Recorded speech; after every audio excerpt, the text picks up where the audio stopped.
Today in Washington, Biden welcomed 31 world leaders for a NATO summit.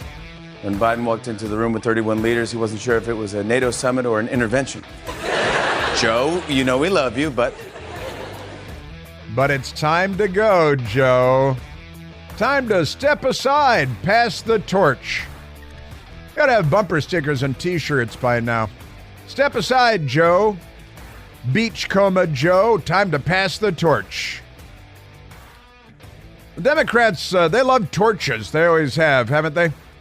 Riding into town on horseback with torches and ropes. They burn a lot of stuff. All the riots the Democrats have, they burn lots of things, don't they? Fire. Man, oh man. Yeah, we've got NATO in town, and they're everywhere, these NATOs. I still think somebody ought to ask Joe Biden, Mr. President, you're hosting the NATO summit. I'm just curious, can you tell me, what does NATO stand for? Mr. President, NATO is an acronym. What do those letters stand for? And I think that the Not Atlantic Treehouse Operation, because he doesn't know. He doesn't know. I'll bet $1 that if you asked him what NATO stands for, that he couldn't tell you. It is, and you ask the average bear walking down the sidewalk, and probably start with, well, let's see, it's the North American, the North Atlantic Treaty Organization in town. And a little bit of fun on that because, President Trump got NATO, our so-called NATO allies, to pay more, to pay their fair share, to pay some at least of what they had committed their countries to paying. And Joe Biden gave the Secretary General of NATO, Jens Stoltenberg, gave him the Presidential Medal of Freedom yesterday. Kind of wasn't very good at hanging the ribbon around his neck, and it was folded wrong, and he was having trouble getting the clasp together and all that stuff, pretty crazy stuff. And I started doing a little research on Jens Stoltenberg, who is now the longtime Secretary General of NATO. And what did I find? What did I find about him? Kind of an interesting story he is. And boy, there's a lot to cover on that because NATO can be a complicated thing. But I was reading about it, and he got involved in politics at a very early age, according to various things, because his sister Kamala, not Kamala, but Kamala, was a member of the Marxist-Leninist group Red Youth. And so his sister, when he was a teenager, got him involved with politics, and she was the Marxist-Leninist Red Youth person, right? And so he got involved in politics, and he was doing just great. And in 1990, now let me see, I think he was born in, when was he, 1958? Is that right? No, he was born in 1959. 1959. So what is he, 64 years old-ish, March. So 65, I think he's 65 years old now.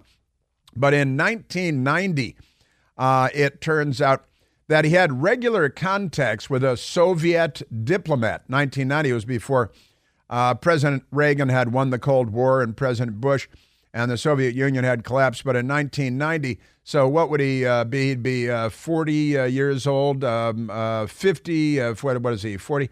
Let's see, 90, 60, 70, 80, 90, 67. Oh, he's only 30, I'm sorry, 30 years old at the time in 1990. 30 years old. He had regular contacts with a Soviet diplomat. And then the Norwegian police security services went to him and they informed him, hey, your friend, the Soviet diplomat, is actually a KGB agent, and he's recruiting you or has recruited you. And the KGB had a code name for him. His code name was Steklov. Steklov. Now, I don't speak Russian, so I don't know what Steklov means, but maybe he does. The code name given to the now NATO Secretary General Stoltenberg, the KGB gave him a code name. It was Steklov, and that's just fine because Now, and they claim he's Norwegian.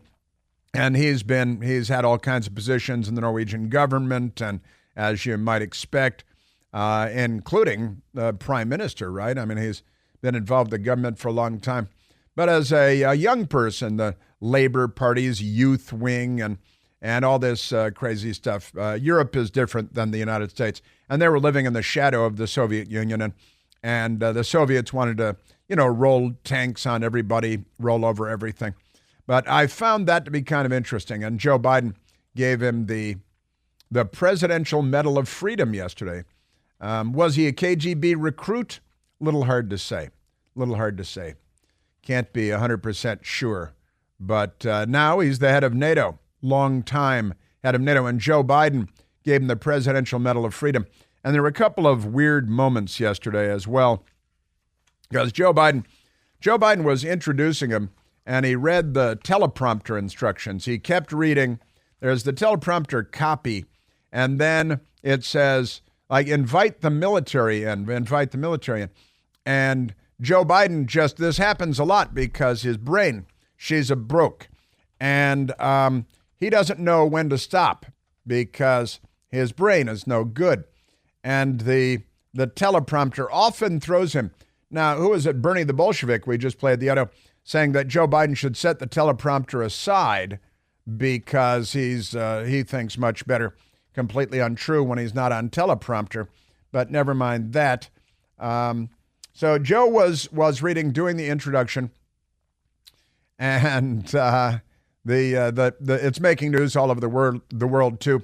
The ridiculous Joe Biden. Biden sticks to teleprompter as he gives NATO chief Medal of Freedom to kick off the 75-year summit, the 75th anniversary of the creation of NATO. Now, President Joe Biden read carefully from the teleprompter on Tuesday in a speech kicking off NATO's annual summit this year in Washington before presenting the alliance's Secretary General Jens Stoltenberg with the Presidential Medal of Freedom in recognition of his service. The 81-year-old president spoke for only a few minor verbal stumbles, at one point grasping for the pronunciation of Ukraine. You'd think that'd be on the tip of his tongue, as congressional Democrats debated Biden's political fate following his confused debate performance and all of that good stuff. But he was going on, and the teleprompter tripped him up again, because here he is, he's introducing him the Medal of Freedom, and they're playing music and all this stuff, and the ribbon is folded improperly around Jens' neck and all of this stuff. But those prompters can be tricky. For these reasons, I'm pleased to award you the highest civilian honor the United States can bestow, the Presidential Medal of Freedom. Ask a middle. Thanks a lot. Military, come forward. And he apparently didn't expect it and was surprised by it. And it's, it's kind of, I'm sure he's probably not a Soviet communist, but then he just, and at the end there is a little hard to hear. He said he'd tell the military to come forward. Military, come forward. Military, come forward. Military, come forward. That's in parentheses. He's not supposed to say military come forward. That's just in the prompter cueing him, letting him know that the military will come forward at that point. But that's okay when you're Joe Biden, because it doesn't matter. Everybody knows he's broken, and our news media is very much like the Soviet news media too. And it's always a problem when you put something in the teleprompter, because like Ron Burgundy, he sees it, he reads it. For the last time, anything you put on that prompter, Burgundy will read. That's right, and so will Joe Biden. Kind of a problem. Period. Period. There was an ellipsis in the teleprompter, and he read period. He's a very confused man, Joe Biden. Also, this is kind of ridiculous. It was President Trump that poked his finger in the chest of NATO, our NATO allies, and told him, you guys committed to pay 2% of your GDP, and you're not paying it. And we're paying much more than 2% into the shared defense, the common defense, and our economy is much, much larger than all of your little boutique European quaint economies. So you guys pony up.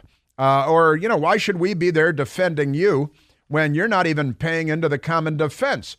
And Trump was vilified for this by the corrupt American news media and the left, but I repeat myself. And yesterday, Joe Biden was there to take credit for the good work that Donald Trump accomplished when it comes to NATO partners paying more of their fair share. In the year 2020, the year I was elected president, only 9 NATO allies are spending 2% of their defense GDP on defense. This year, 23 will spend at least 2%. Yeah, 23. And why is that? Gee, I wonder why that is. I can't understand. He's making it sound like it's him. But of course, that's not true. Mark Thiessen, speechwriter, also wrote a piece in the Washington Post today about NATO. Mark Thiessen did, and he was on the Fox News channel this morning. He wanted to set the record straight just a little bit. 80% of that spending was committed when Trump was president. So when Donald Trump came into office, a decade before he came into office, NATO countries committed to spend 2% of their GDP on defense. But when he came into office, they had dropped to the lowest level of spending in the history of the alliance. And so he put the allies on notice. If you don't meet your 2%, we're not going to defend you. And all of a sudden, lo and behold, they came up with $130 billion more in spending on his watch. And before he left office, they committed by 2024 to spend $400 billion more.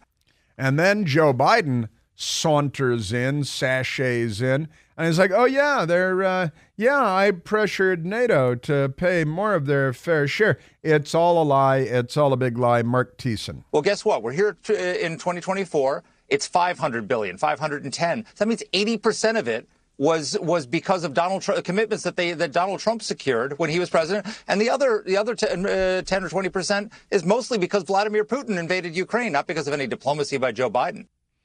Exactly. Thank you very much. 100% true. That's the way that goes. And since we're talking about NATO here a little bit, there is a fun story that I can't give myself credit for it. I read it. I didn't do the research myself, but Dwight David Eisenhower, President of the United States, Supreme Allied Commander in Europe during World War II, smashed Nazi tyranny, came home, became a Republican, obviously president, never a Democrat. The Democrats would have joined Nazi Germany at this point and their Socialist Workers' Party. In fact, a lot of FDR people were just fine with everything that was going on and didn't bomb the rail spurs going into Auschwitz and all of that, but never mind that. Dwight Eisenhower, who presided over the creation of the North Atlantic Treaty Organization, and he was the first Supreme Allied Commander ever. And we still have a Supreme Allied Commander of NATO. And last time I looked, at least, it's always an American. The Democrats may have given that away. But Dwight Eisenhower, in the creation of NATO, said a remarkable thing.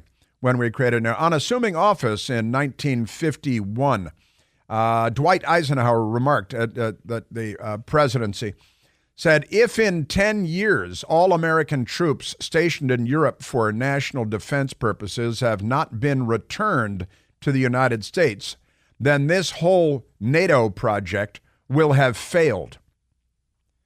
Now, he's, no bystander when it comes to all of this stuff. He wanted to wrap up. Now, he wanted NATO, the North Atlantic Treaty Organization, but he said leaving U.S. troops in Europe is not the goal. And here we are 75 years later, and we're still carrying the defense of Europe. Dwight Eisenhower wanted the Europeans to be able to defend themselves. But instead, they're dressed like ladies dancing around the maypole, throwing bonbons down each other's throats, knocking their uvulas from side to side. I just like using the word uvula from time to time. Yeah, but that was Eisenhower.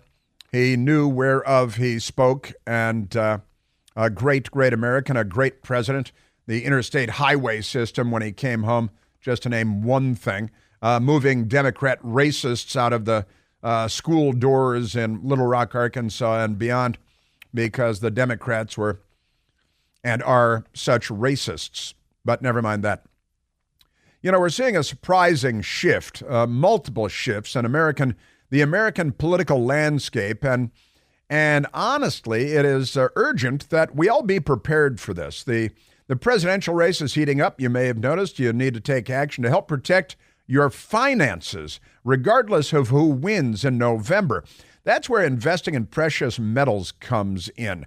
Gold, of course, throughout all of human history has almost always been a great hedge against economic and political uncertainty and chaos. When it comes to gold, I recommend reaching out to my trusted friends at Advantage Gold. Advantage Gold.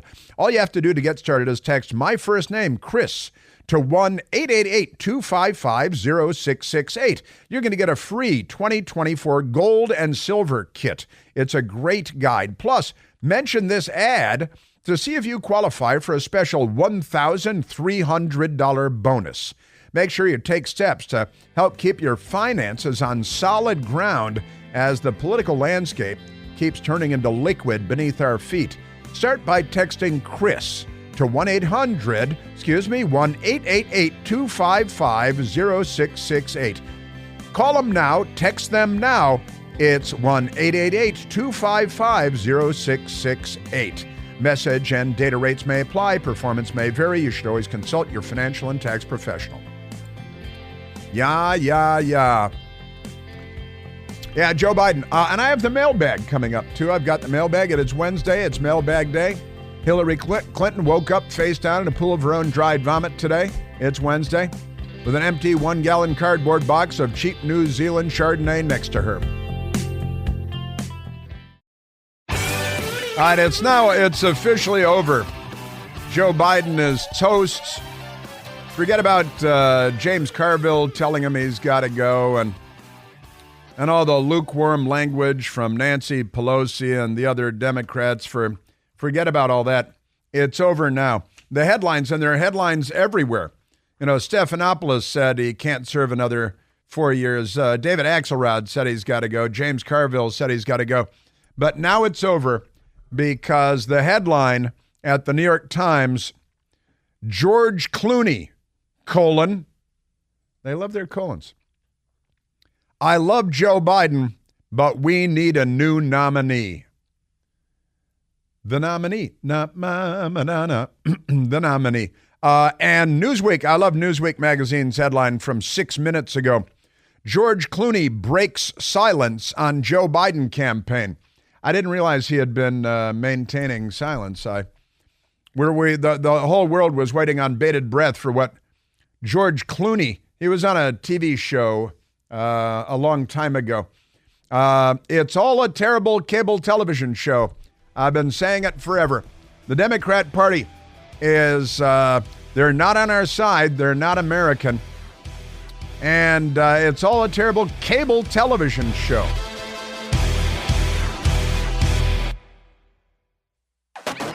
Our ridiculous news media. Our news media is the most ridiculous, corrupt organization, I tell you.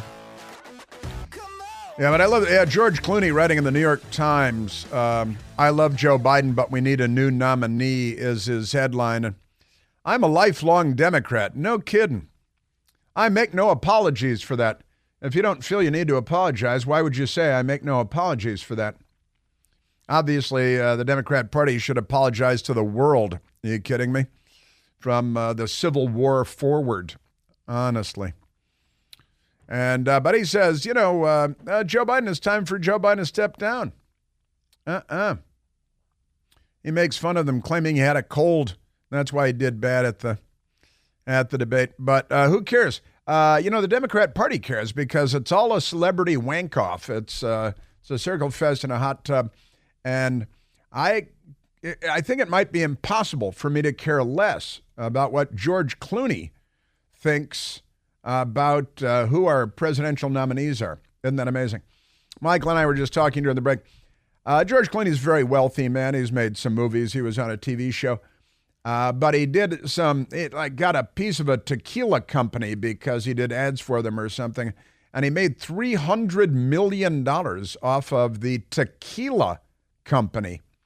And that's great. And he's got a mansion on Lake Como out in Italy. A beautiful place. I don't even know why I know that, but it's the celebrity culture, So we got that. We got that going. All right, one more thing that I wanted to get to, and there are so many things So many things to get to. A great Oklahoma senator died yesterday at the age of 89 years. James Inhofe. Wonderful. I met him a couple of times many years ago. Not so much. He was a cool guy. He was a cool customer. He always reminded me of Michael Parks and Then Came Bronson. That's a pretty obscure television reference right there. But he was cooler than George Clooney. Never mind that. James Inhofe, senator, and he died yesterday at the age of 89. And listen to the headlines. The headlines from the New York Times, which I think is where we first saw when it popped yesterday. James M. Inhofe, senator who denied climate change, dies at 89. That's the headline from the New York Times. James M. Inhofe, senator who denied climate change, dies at 89. I think when when the publisher of the New York Times dies, the first line should be serial psychopathic liar, pathological liar who misled America, dies at whatever age, insert age here. Isn't that amazing? But they weren't alone. The rest of the news media, it's the New York Times is the head of the centipede, and the news media is a centipede, not a pack, like a pack of wolves, not pack journalism. It's centipede journalism. So the headline is a senator who denied climate change. I think he denied climate change. He said, well, weather changes, and the Democrats aren't going to change the climate of the planet Earth with their harebrained schemes.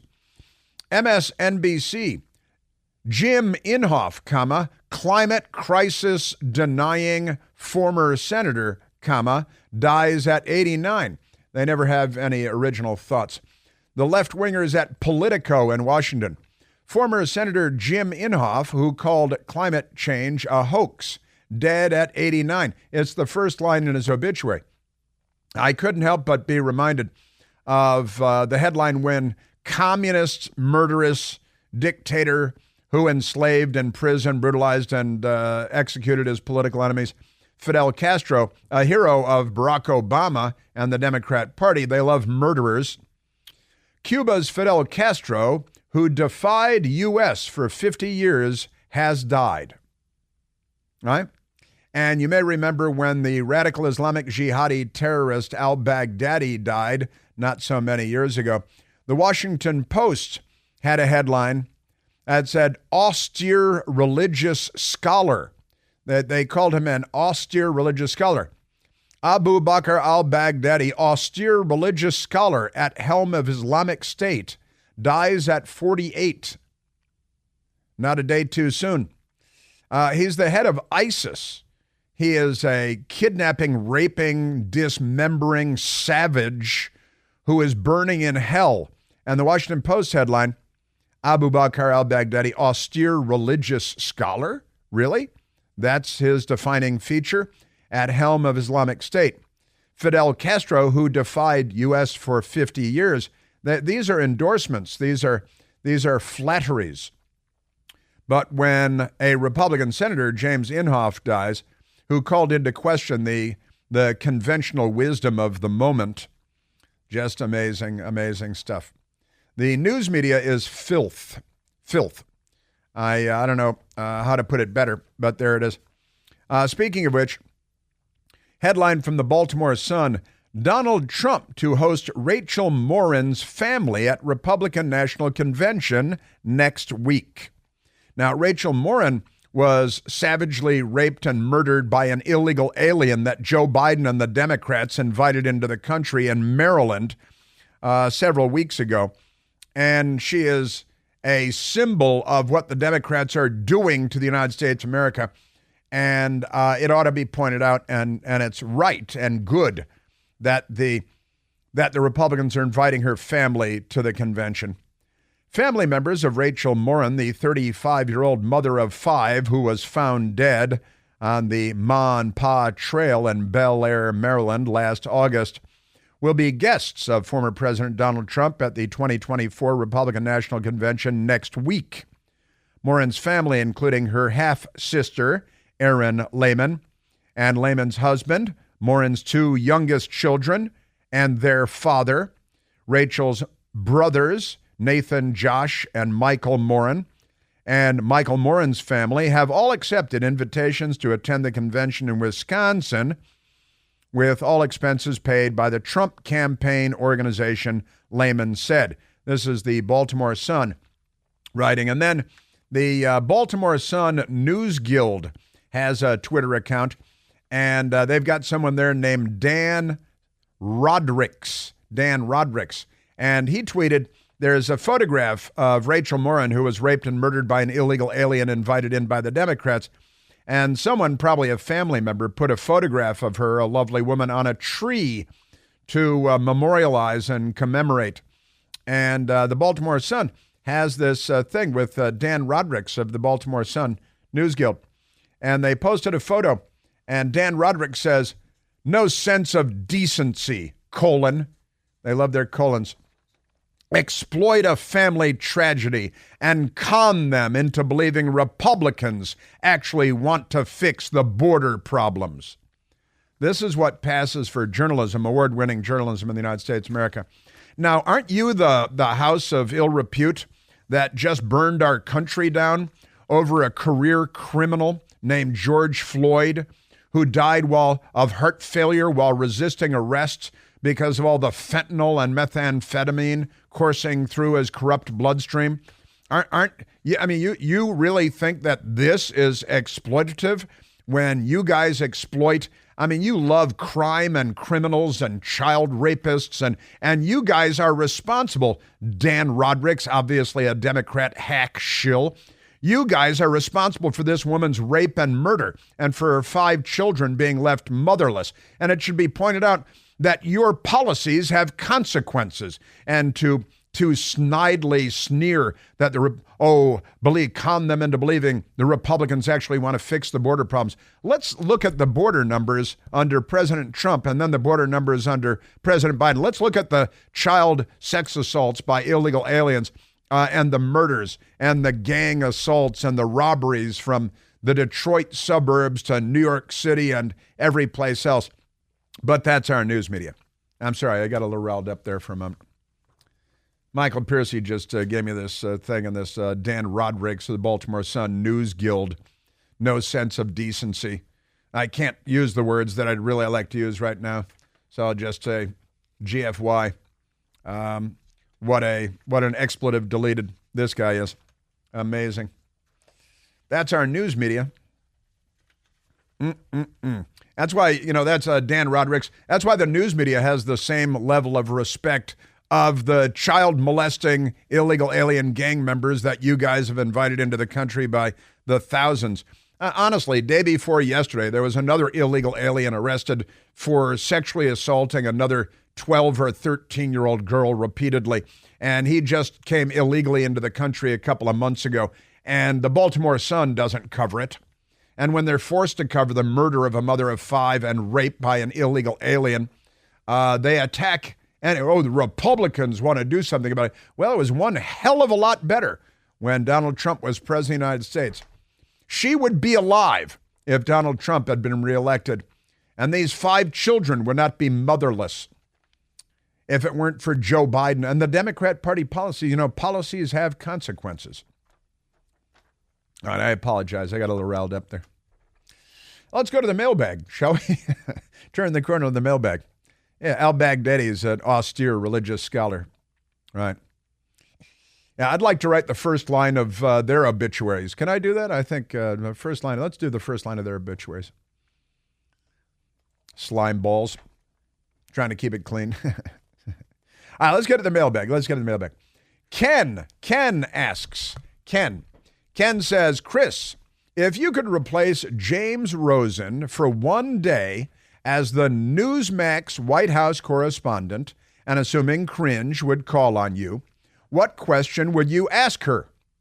That is a great question, Ken. And, news of the day, it'd be news of the day. And right now it'd be about Joe Biden's brain and ask if, do you know that she's a broke? The brain, I could do that.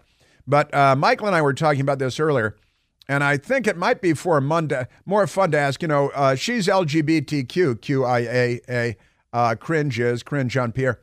and her now former girlfriend. They just broke up last year. Former CNN White House correspondent Suzanne Malveaux. Suzanne Malveaux. And she has a twin sister named Suzette Malveaux. Suzanne and Suzette. But never mind that. And Suzanne Malveaux was Corinne Jean-Pierre's girlfriend. They lived together. They were a couple. They adopted a daughter together, right? So I think I might ask Cringe, why did you break up with CNN White House correspondent Suzanne Malveaux, and who got the adopted daughter? Maybe they did the Solomon-like thing. I don't know. I don't know. There are a number of options on the table. Could be public or private shaming. Could be a public or private shaming, maybe. I'm not sure. Suzanne Malveaux. Yeah, so they lived together in sin, and they adopted a daughter, and then they broke up because, it's rough, this line of work that they've chosen. So, yeah, why'd you break up with Suzanne Malveaux, and who got the adopted daughter? Maybe it's ping-ponging, It's going to be a great life for the adopted daughter, don't you think? I think that might be my question. It'd be more fun. And then they pull my White House badge, which I used to have for many years. I used to have a White House hard pass as a news guy. But never mind that. Yeah, I think that'd be my question. Then there's the news of the day, of course, and the news of the moment and Joe Biden's brain. Since nobody else is really asking about it except 2 days and 3.5 years. But never mind that. Scott asks, according to doctors, the common cold is easily spreadable from person to person. The White House communications team announced multiple times that one of the reasons why President Biden performed so poorly during the debate was because he had a cold.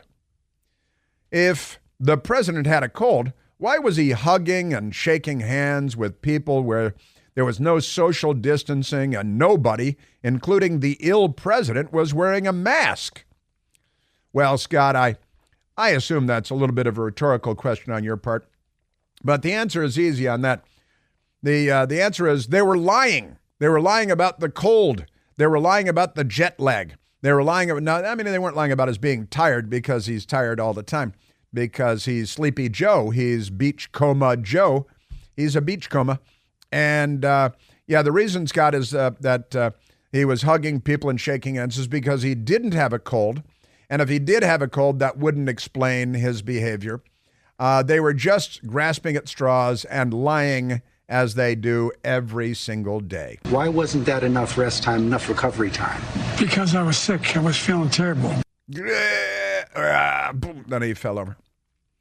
It's because they lie constantly. And that's why George Clooney says he has to go. Now that Clooney is in, that's Joe's got to go. Paul asks, what is your favorite Chicago pizza? Barnaby's? Barnaby's, that's funny. There was a Barnaby's very close to where I grew up. It was always full of kids and families and stuff. Since you grew up in that area, Chicagoland and Chirac-land, Chiracistan, or Geno's East, Malnati's deep dish, I prefer cracker thin from Vito and Nick's on the south side, says Paul, where my lovely wife is from, 83rd and Pulaski. His lovely wife is from 83rd and Pulaski on the south side. And that's why he prefers the thin crust pizza from Vito's and Nick's on the south side. I got to say, I've gravitated to thin crust myself. And I don't know Vito's and Nick's. I've got to confess, being from the North Shore and all that stuff. But from the and I've gone kind of away. I'll have a big deep dish every now and then, but they don't have any good deep dish in Washington. And New York thin crust, and I bet that Vito's and Nick's on the south side, great thin crust pizza. And I love that. Barnaby's was never for me, and never liked that.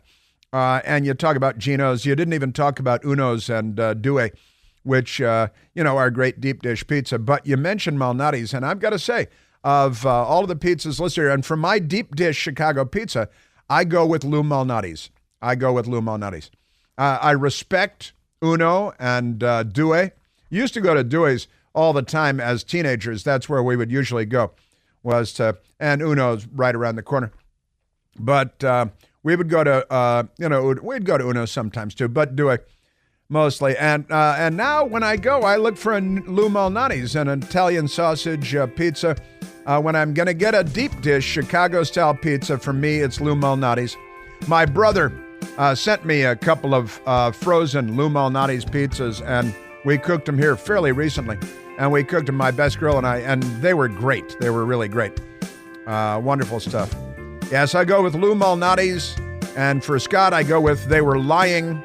And with Ken, I would ask Cringe why she broke up with her girlfriend Suzanne Malveaux and who got the adopted daughter.